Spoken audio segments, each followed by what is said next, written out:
SC వర్గీకరణ కోసం Madiga reservation పోరాట సమితి వ్యవస్థాపకులు మందకృష్ణ మాదిగ సుదీర్ఘ కాలంగా పోరాటం చేస్తున్నారు. 1994లో మొదలైన ఆయన పోరాటం బహుముఖ రూపాల్లో విస్తరించింది. తాజాగా ప్రభుత్వాలకు మంచి బుద్ధిని ప్రసాదించాలంటూ ఆంధ్రప్రదేశ్ వ్యాప్తంగా దేవాలయాలకు వెళ్లి ప్రార్థనలు చేశారు. 7న మాదిగలందరినీ సమీకరించి కురుక్షేత్ర బహిరంగ సభ నిర్వహించాలని నిర్ణయించారు. అయితే ఆ సభకు పోలీసుల అనుమతి లభించలేదు. ఈలోగా అంటే 4 రోజుల కిందట మంత్రివర్గంలో మాదిగ ప్రతినిధులు, తెలుగుదేశం పార్టీలో ఎమ్మెల్యేలు, ఎమ్మెల్సీలతో చంద్రబాబు సమావేశమయ్యారు. ఈ సమావేశానికి మంత్రి కెఎస్ జవహర్, మాజీ మంత్రి రావెల కిషోర్ బాబు, ఎమ్మెల్యే అనిత, ఎమ్మెల్సీ డొక్కా మాణిక్యవరప్రసాద్ తో పాటు పలువురు మాదిగ సామాజిక వర్గానికి చెందిన ఎమ్మెల్యేలు, ఎమ్మెల్సీలు హాజరయ్యారు. ఎస్సీ వర్గీకరణను చేసేది కేంద్ర ప్రభుత్వమని, దీనిపై తెలుగుదేశం పార్టీ వైఖరి ఏమిటో గతంలోనే స్పష్టం చేశామని, ఇప్పుడు కొత్తగా చెప్పాల్సిన అవసరం లేదని చంద్రబాబు స్పష్టం చేశారు. తెలంగాణ ఏర్పడితే దళితుడిని ముఖ్యమంత్రిని చేస్తానని మాట ఇచ్చి మాట తప్పిన కేసీఆర్ పై మందకృష్ణ పోరాటం చేయకుండా ఆంధ్రప్రదేశ్ కు వచ్చి పోరాటాలు చేయడమేమిటని సమావేశంలో కొందరు ప్రజా ప్రతినిధులు వ్యాఖ్యానించారు.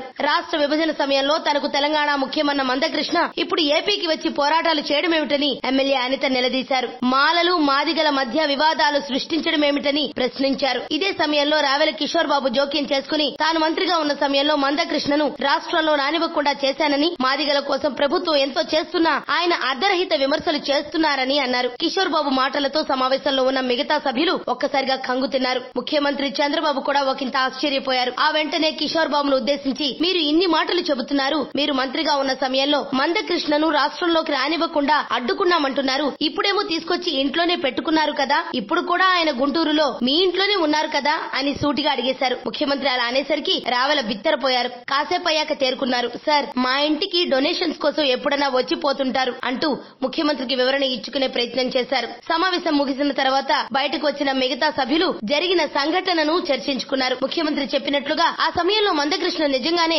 కిషోర్ బాబు ఇంట్లో ఉన్నారా లేరా అన్నది క్రాస్ చెక్ చేసుకున్నారు. చంద్రబాబు చెప్పింది నిజమని తెలుసుకుని ఔరా అనుకున్నారు. ముఖ్యమంత్రి దగ్గర తనకు ఎదురైన అనుభవాన్ని రావెల కిషోర్ బాబు తన మిత్రులతో చెప్పుకున్నారు. అసలు మందకృష్ణ తన ఇంట్లో ఉన్న విషయం బాస్ కు ఎలా తెలిసిందబ్బా అని ఆశ్చర్యపోయారు. సమావేశాల్లో కుల సమావేశాలకు ఎట్టి పరిస్థితుల్లోనూ అనుమతిచ్చే ప్రసక్తే లేదని ఖరాఖండిగా చెప్పేశారు చంద్రబాబు. అలాగే లిడ్ క్యాప్ ను పునరుద్ధరిస్తానని, ఇతర సమస్యలను వెంటనే పరిష్కరిస్తానని మాదిగ ప్రతినిధులకు హామీ ఇచ్చారు. అంతుచిక్కని రహస్యాలు, మరెన్నో మనకి తెలియని పురాతన కట్టడాలు, వాటి వెనక దాగిన నిజాలు, పూర్వీకుల ఆచారాలు, మరెన్నో మూఢ విశ్వాసాలు, ఇలా కాలగర్భంలో కలిసిపోతున్న రహస్యాల కొరకు సబ్స్క్రైబ్ చేయండి రహస్యవాణి ఛానల్.